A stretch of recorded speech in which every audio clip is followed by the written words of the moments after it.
You think your loneliness is a problem of supply, that there aren't enough people, or the right ones, or that the people who are there don't quite reach you.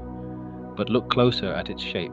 Somewhere early, before you had words for it, you learned that the version of you that came naturally wasn't quite enough to hold someone's attention, or their patience, or their love. Maybe no one ever said it, they didn't have to. A child reads a room with their whole body, and you read that the real you needed editing. So you built someone easier, more useful, more pleasing, more impressive, whatever the room rewarded. And here is the trap that has shadowed you ever since. It worked.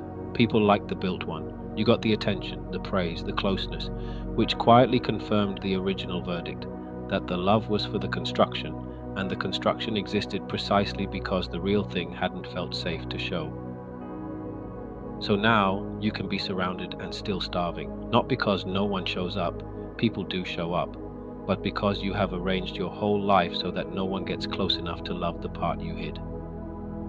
Every time someone admires you, a small voice notes that they're admiring the performance, which means it doesn't count, which means you are still alone in the exact place you have always been alone. You are not unseen because the world refuses to look.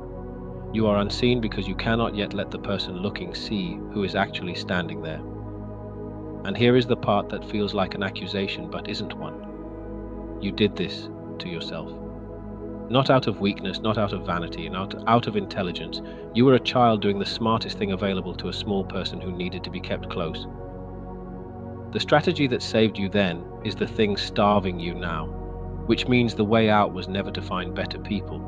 It was to risk being unimpressive in front of one of them and survive it, and discover that the thing you have been hiding your whole life was never the liability you were told it was. It was simply unloved once by someone who couldn't, and you mistook their incapacity for the truth about your worth.